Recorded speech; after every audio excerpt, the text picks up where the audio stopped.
All right, guys, welcome to the episode of Coffee is for Closers. I am back from holiday. I know you all miss me dearly. Indeed. Yeah. Well, the guys wouldn't have even noticed you were away because we're so far ahead with our podcast that it was almost like you never left. Exactly. I was listening to my own podcast being released in real time. You know what we're really far ahead in is just the tip content. So far ahead. Anyway. Did you listen to the podcast? Because I've never listened to one of our podcasts. I listen to them every week. Except I listened to the Serhnant one twice. Yeah. Video and everything. Yeah, listen to every week. Quality control, baby. No. Someone's got to make sure this train doesn't derail. Yeah, well, Charlie, you paid for that stuff. Exactly. So for those of you who are new to the podcast, because we never do this, and I think it's something you're supposed to do, we run a sales agency, a sales training agency, and a recruitment and placement agency. So if you're looking to get better at sales, you're in the right place. If you're looking to find tips on management, on finding good sales reps, or you just want to have us do it all for you, just reach out through whatever means. But this is a place, Coffees for Closers, a place for people to learn how to sell better and join us in our journey of getting to $1 million a month, which will be done in a couple of months. October. I don't know. I looked at my watch to check that. Yep, 100%. About 9,000 hours from now. You got about 4:15 p.m. roughly. Exactly. And cue the intro. If you listen to this podcast, you will make your first million within 3 years. I'm going to repeat that. You will make $1 million within 3 years of the first episode you listen to. We don't want pikers. We're not here to save the manatees. We're here to make podcasts. You really want this. You listen and review. Put that coffee down. All right, so today's a little bit unplanned, a little bit unscripted. Just kind of go through some of the things that we've been going through recently, have a little bit of chat, a little bit of catch up. I've been out of the office for 2 weeks. It didn't burn down, which I think is a testament to the enormity of my success. Well, one of the two. we did put new batteries in the smoke alarms. So that was really it. Yeah. It wasn't anything but that. So yeah, like usually we come into this room about 5 minutes beforehand. We say, what do you want to talk about? But today we didn't. We forgot, started recording, went, guess we got to talk. We're now doing a podcast. This is a podcast, this is a great podcast for new listeners. No, I'm just kidding. It's terrible. Yeah. But some interesting things have happened. So I went on holiday. There's been some really interesting shifts, and I think I've had some good revelations over some of the things that we need to do. Please elaborate. Yeah, in terms of the business. It's been on my mind a lot recently, and having some talks and closing some of these larger deals, and closed a $120,000 deal the other day, of which is a paid in full, of which we get, a $40,000 commission. And I was like, man, if we just did a lot more of that, we'd make a lot more money. And I always thought there was a cap on how much money we could make from done for you. But really, there's no cap. It's just the products that you sell is the cap. So it's the commissions that you make. And so, I think we've significantly underpriced ourselves for a long time. Yeah.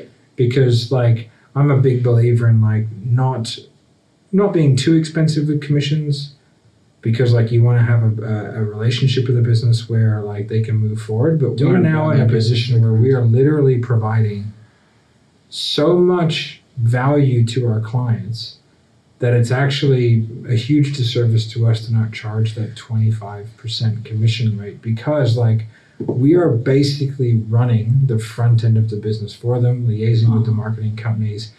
Today I had a 45-minute chat with the delivery department to fix the delivery department of a company, because we're in the back end of so many coaching businesses that we understand those coaching businesses better than what the coaches do, because we see so many of them. Yeah, and you mentioned one thing. We almost act as the marketing company.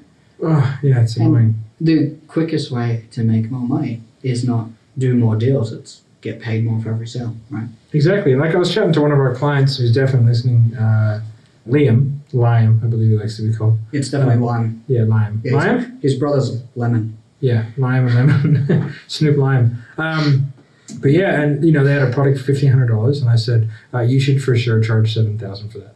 Yeah. And there was initial pushback, and then I just go, just do it. Stop being a pussy. And then they sold a bunch of them at $7,000. And the guy who owns the business was like, "Oh, that's good. Yeah. Sweet. Should have done that sooner. High five." I was like, "Yeah, man, just charge more." And Should have you'll done be a lot of fine. things sooner. Yeah, but he's a good client. I like that guy. You're a good guy, Liam, if you're out there listening, which I'm sure you are because you tell me that you watch the podcast. So. Oh, no, I disagree Yeah. with your assessment of Liam. He's a piece of shit. Yeah. We can. Yeah. But yeah, so like I think, we've been undercharging for a long time. I think like it's been a good strategy in the short term because I think it's kind of got us in a lot of doors, but Yeah. it definitely hurt the profit margins of the business a little bit. Yeah, I think like here's the thing, like we ran into bad territory because initially we came on and did everything and kind of looked at the way of like, okay, we'll fix your delivery, we'll fix your marketing, we'll fix this, we'll fix that. Purely based Because we wanted to get more sales. because we wanted to get more sales, and that ensured we had leads, and those leads didn't pull out once they were sold. So like, okay, well, this is now our responsibility because without that, we don't have leads to sell, which affects our business. But at no stage did we ever match our price, match our basis, match our commission to reflect the additional stuff we're doing. Yeah, but we put infrastructure around Yeah. to facilitate it. So what we We ended up pay doing, people to do yeah, stuff. we paid people to do stuff. And So never what we pushed essentially them. did is we were like a business coaching agency, a marketing coaching agency, a delivery coaching agency, and a sales agency all Yeah. in one, and then we would kind of wrap it up and just get paid like a commission for it, which was like it was good because I think we solidified some very, very strong contacts and some very strong relationships because Yeah. most of our clients now we've had pretty solid for a while now. Yeah. We have really good relationships with them, and I think like from here, like what I want to see is like, potentially replace some of the lower performing clients, but like not in a bad way, just in like a let's move them into a slightly different model and make sure they're looked after, but one that's not so administrationally intensive for us, which is where like the placement and the recruiting comes in. Yeah. But like the second thing is like just do what we do, but just charge a shitload more for it because like not to toot our own horn, but I was talking to someone from a very, very big organization today, which is highly well known and respected in the sales and marketing community. One could argue they're the top. And I was just One kind of could argue spitballing the some respect. stuff with them, and he was like, "You don't do any of this." And I was like, "Oh, I do all of that." It's kind of crazy towns, and it's like they actually have so many leads that they don't have to do anything Yeah. in sales There's to make a good abundance. result. But they're like their top guys are only making their top guys like on track to do 300,000 in commissions for the year. They're top dude. I would have expected from that company 100. close to 100,000 seven a month. figures. Yeah. Yeah. And so I said, wow, that's really interesting to me. And they just said, yeah, there's a real limiting belief across the entire company that can't be done. Interesting. I almost want to. Sounds like a challenge. I'd love to get in there and just do it for a month. But anyway, Yeah, sorry. so yeah, like, if the company's that big, and it was kind of like a little bit of an eye opener. It was similar to when we had that chat with Ryan. We had the podcast, and we had another chat, obviously, to talk about our business because we sit down with him once every 3 to 4 Some months mentoring and with him. do some mentoring stuff with him on like business growth and development. How to run a brokerage. Yeah, all that kind of good stuff. Yeah, because a sales agency and a real estate brokerage are essentially the same business.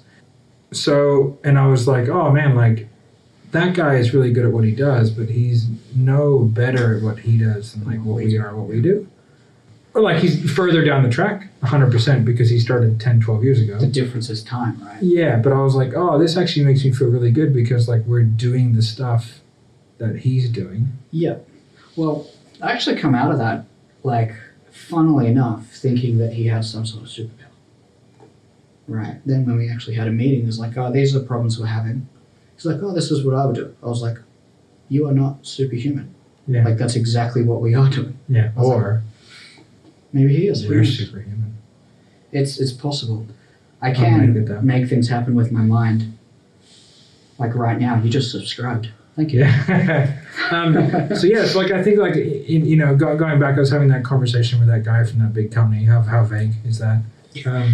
The guy from the big company. Yeah. And it was just like I think like when salespeople and businesses get in a position where they have like an abundance of leads, like it creates like a laziness. Yep. So we haven't been in a position where we've had excess leads in any account except for one. Yeah. Every other account has been like, okay, if we're going to make just so you know, a KPI for us is a minimum $50,000 a month per client. Like that's what the KPI is that we try and get every client to hit. By the way. That's commissions generated, $50,000 a month. So what we want to do is be able to put ourselves in a position to where we can generate that. So it's like, okay, if we make $1,000 a sale, it's like, okay, we have to make 50 sales. Yep. So how many leads do we need? How many sales calls do we need? How many everything do we need to actually be able to get that? And we calculate it out, and it's like, okay, if the account, I did this training today in our group training. It's like, if this account can only give you 35 sales calls and you need 50, you have to find 15. And it's like, how do you do that? And it's by like, how do we have a process that creates consistency across those spheres of influence, like Instagram, like Facebook groups, like Facebook pages, Facebook, personal pages, ManyChat, stuff like that. How to create those. We've done a little bit of an SOP on the website. If you go to salesniper.net/free resources, we have one called, I think it's the self-lead generation one. Yep. So you can download that and make sure that you're in the closing code group, because we talk about that stuff as well. The Facebook group, the closing code. But yeah, it's like making sure we have an SOP for each one, and people are educated and like held accountable to doing it, because I think that old saying of like, hard times breed rough men, rough men breed easy times breed weak men.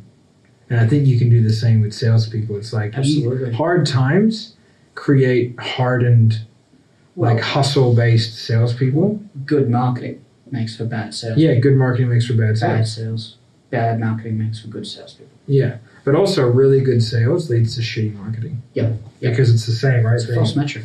Yeah, exactly. Like when you have, I was explaining to this guy today, I was like, they're like, how many leads do you get? How many this? And I was like, well, the numbers are way less than what you think they are, because our guys close at like 85%. They're like, what? And I was like, of offers made? I was like, no, the consult that shows up to close is like 85%. So if we book in 10 calls, 8 of them will sell. And he's like, whoa. And I was like, so we don't need 50 calls to make 10 sales. We need 12 calls to make 10 sales. And it's just like, that's the way we've always done it. So like, if we can figure out a way to get 50 calls, we'll make 40 sales. Like that's how it will be. Just throw more people out. Yeah. So yeah, but like in order to get all the calls that we've had, and so we've had to get really, really good skill wise. And the way that we've done that is through like, I think that I actually had a realization today, because I was talking to someone and they're like, what's your development pathway from like setter to closer? And I was like, well, it's different for everybody, but I would say 6 months from setter to triage and 6 months from triage to closing.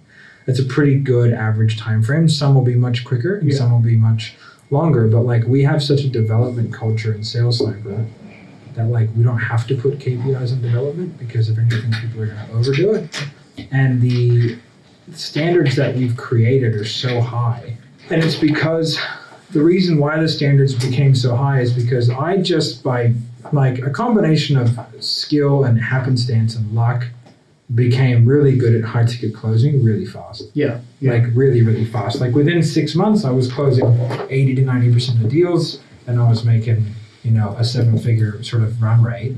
And I was able to do that. And so I was the guy at the top. And so I created a standard that was achievable, because guys came in like Marco and Will and Rode, and all of these people came in and they saw that it was possible for someone who hadn't been doing it that long to get really good and really successful. Then those guys, because that was the standard that was set, and I was like, just do exactly what I do, and I threw heaps of development at them, then they knew that was possible. So they lifted their standards, and then they went up there. And now all of a sudden you've got all these guys up here, and then you've got younger guys coming through going, oh, that's actually possible, because like 3 months ago, that guy wasn't doing that.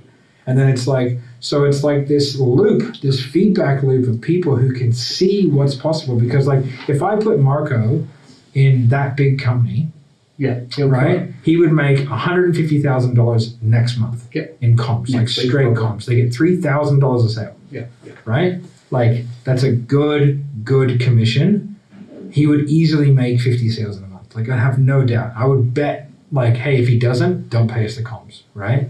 And it's like, once they saw that, and they saw that someone could do it, makes all the, and they would either do one of two things. They would go, it's full of shit, he's cheating somehow, whatever. Or they go, we can actually do it now. And then a bunch of people would double their income I'm going overnight. to push back on that. All right, because I don't think that happens because those people never get into the organization in the first place. Yeah, well, Jeremy reckons it happened to him all the time. Yeah, okay. Oh, I can see that. So they would always think that they were lying to prospects to get sales. Yeah, yeah. So you'll get some douchebags that would think that, but you get a bunch of people who be like, holy shit, this is possible. Okay.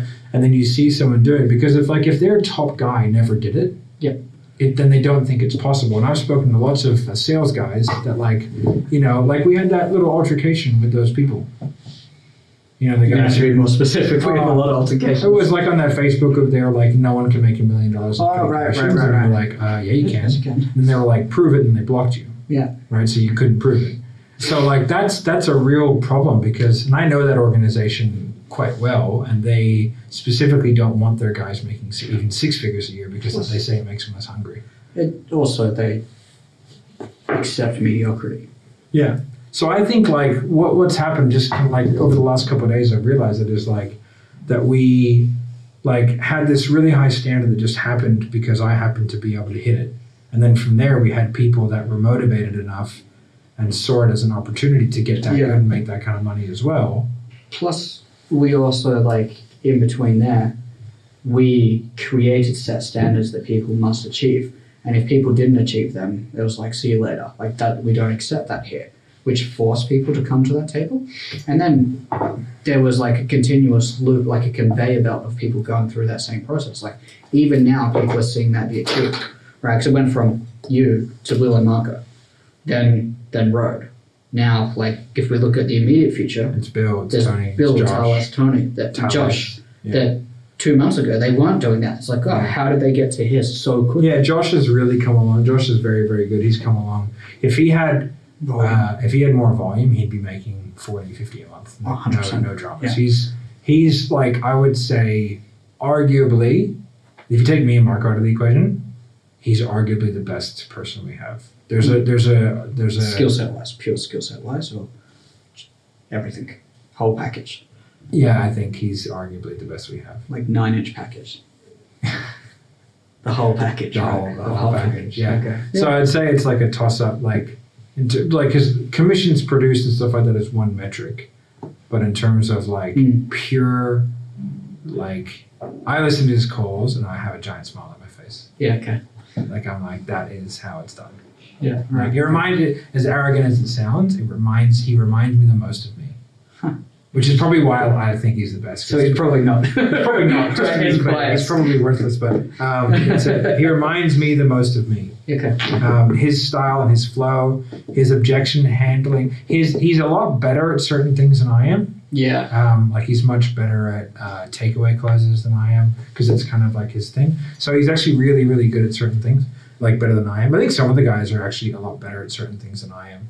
I think the only thing that I'm better at is getting it done really fast. Yeah, I think balls and saying things that you shouldn't say. You're arguably the best at.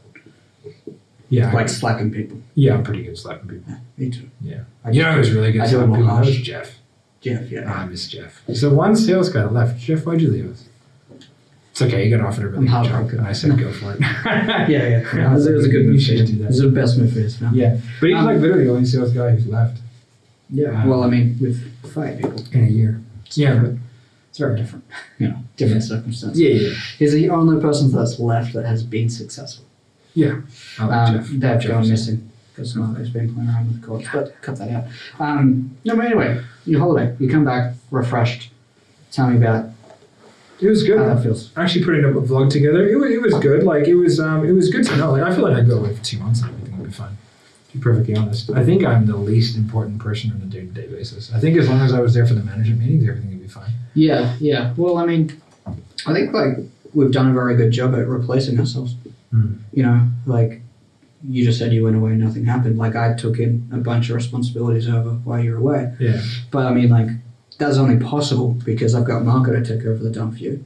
Belin's coming and taking over all the tech stuff, and now Ben's coming and taking over all the CRO Operational, stuff, right? yeah. Operation stuff. So like I'm have basically replaced my role with other people so we can do other things. Yeah. And if that didn't happen, like things would have fell to shit because I wouldn't have had the time to implement anything. Yeah.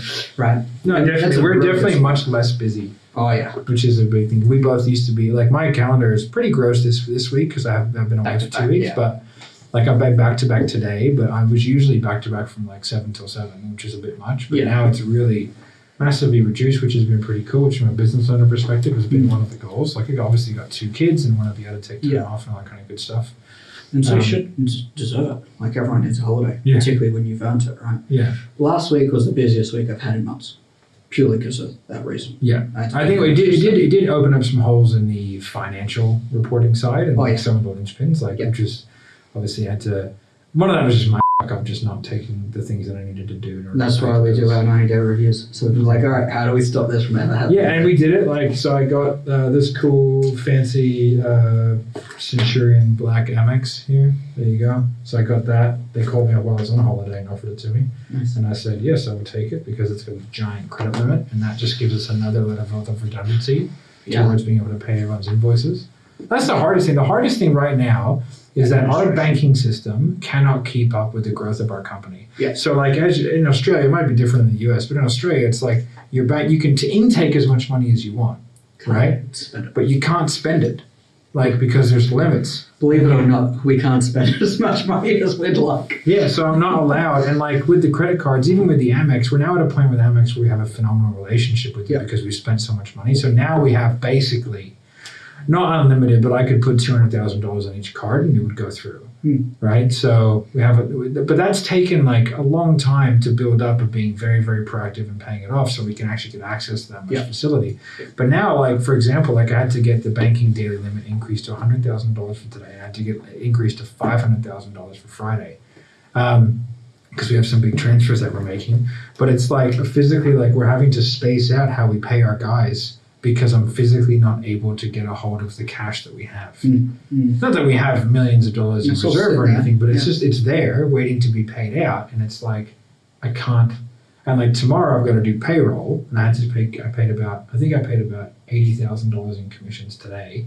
I've got to do payroll tomorrow and then I've got to pay more commissions the next day. But I would, like, just trying to get it all done in a timely period is really difficult. And I'm kind of a linchpin when it comes to that. So, Yeah, because it's all under your name, so I can't call up and say, hey, give me access. yeah. I need to further give me the credit limit. So it's pretty interesting, like having to try and keep up with the rapid growth of a business. It's an interesting conundrum at the moment, trying to manage it all.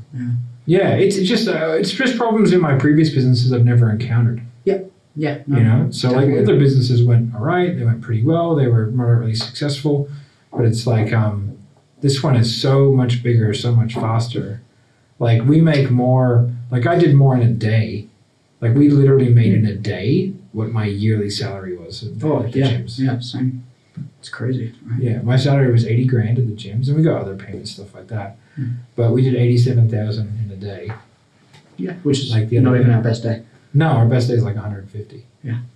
Which is a good day. If we could do that every day, that'd be pretty happy. To be honest, it doesn't really float the boat anymore. It's just too low. money. Yeah. It doesn't really. I don't care. Yeah. I mean, Like I did a 20K paid in full today. I care not for the money, for the fact that having those additional cash reserves opens us up to larger opportunities. Yeah. Right? You got to have money in the bank to pursue things that you wouldn't be able to otherwise. Absolutely. Yeah. So it's been a very interesting journey. I think like I feel like business consulting is in the future. Yeah. As much as I reluctantly want to do it, I think like Well, I'm doing a lot of it at the moment, actually. Yeah. I'm just gonna just throw some silly price on it and people buy it. Yeah, I've got like 6 people I'm consulting for right now. Yeah. Right. Yeah. It's a bit of a side hustle. I was like, no, it goes into our account. Yeah, I mean, sure, I can take What are it you first. doing? Or whatever, right? No, there's quite a few on the books because Marco keeps signing up. Right? He's like, you're not consulting with James. I'm like, oh, okay. Who are these people? Yeah, exactly. All right. It's so confusing. I go through Stripe and I just see so many random payments. I'm like, what is happening? Yeah, our guys get a little rogue. Yeah. It's like, you gotta deliver this service. I'm That like, is a real problem. okay. I'll just sell some. But back to holidays, just to finish things up. How often do you want to take them? Like, what do you think is a good amount? Well, I'm going again in August. August, okay. Like once a quarter. I think that's reasonable. No, I think like probably Twice a year. Yeah, twice a year is probably good. Like 6 months, like it goes so quick now. Like a quarter is so fast. Like it's June, man. Like it's June, and it was like we should go. We should, we should do. We need to get that spreadsheet out that I created in December. Yeah. See where we're at. Okay, I'll find it. Maybe, if I can. I'll be able to find it.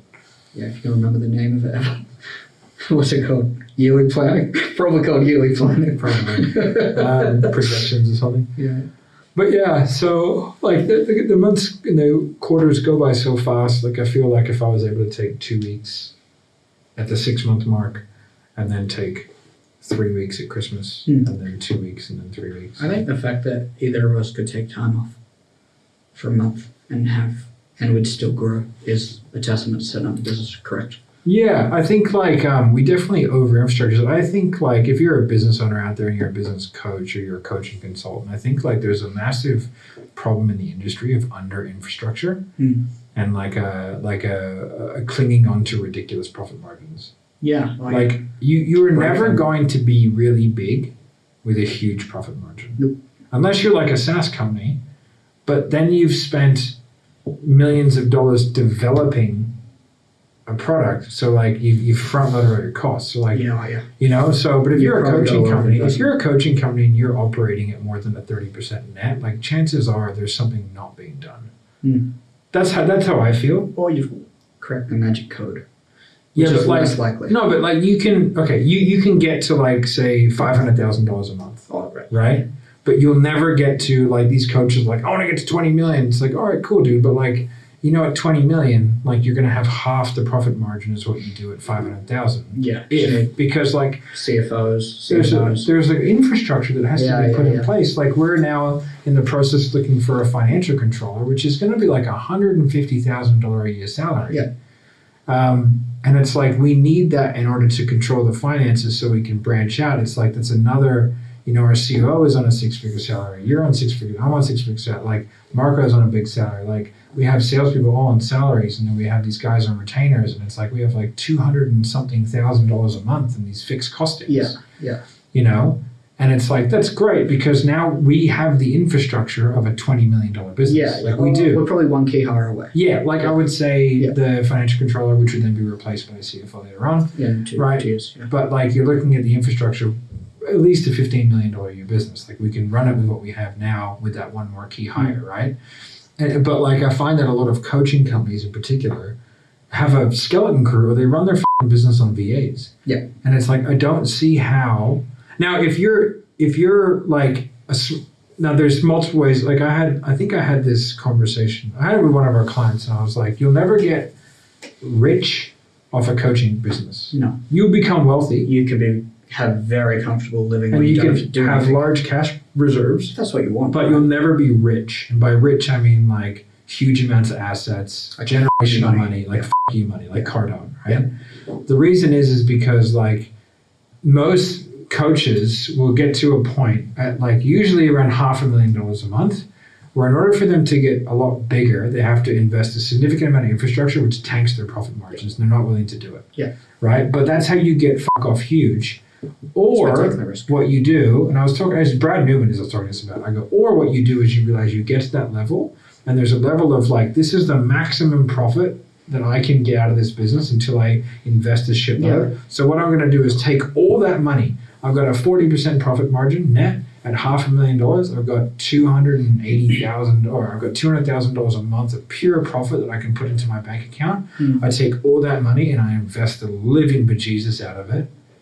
Right, and then that's how I create my wealth, and I do that for like 5 years. Right, yeah. And I've invested millions of dollars into like long-term wealth building assets, and then I'm going to be rich, right? So there's like, but you do it that way, or you go YOLO, and you try and be off big, right? But in order to do that, you got to do what we did, which is like destroy your profit and spend almost as much money as you have. Yeah. Spend as much money as you have. And that's what Brad Lee did.